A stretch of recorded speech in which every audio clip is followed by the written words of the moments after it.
There were so many different ways to prepare, but nothing really prepared me enough for what was going to happen. I didn't know it was going to be so hard, but it was empowering, and I feel like a badass in the movie and when I watch it. There's so many different levels to Mia that I guess I treated her as 3 different characters and worked on each one differently, alone. So these 3 personas that you've identified, you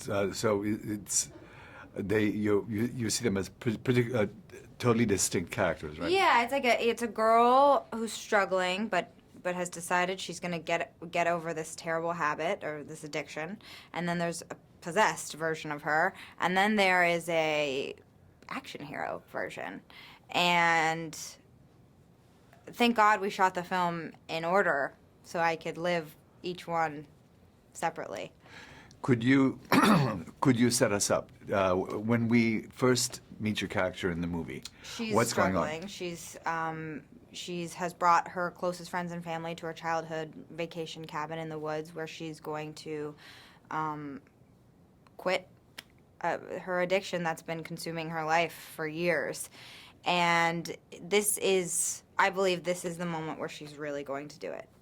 She's said this before and she's failed, but she's going to do it this time. And then just so happens really terrible things take place right at that moment. You know, she's fighting her own demons, and then she has to fight real demons. But the whole time she is fighting to survive.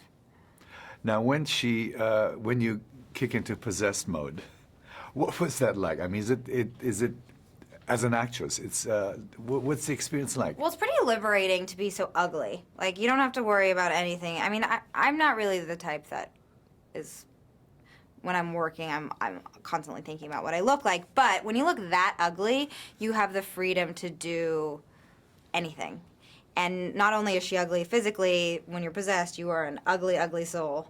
And we just tried all sorts of things. It was really fun, actually. It's so ridiculous, but it's hard to know what's scary. But the great thing about Fede is he just lets us try all different colors, and then in the editing room he chose which one he thought would be the most terrifying. Why do you think people like to get scared like this? I don't know. Do you have an answer? It's fascinating to me. I think it's because you feel so much when you watch something like this. And when you watch a horror movie, people love adrenaline, you know? And it feels like a roller coaster, this movie. I think the smartest thing about that poster is it does say you will ever experience. It feels like an experience. I was tired and hungry after I watched this movie, and I was sweating. I was like, I need to breathe. Like, you really go on a ride. What was the actual shooting like? Shooting was really hard.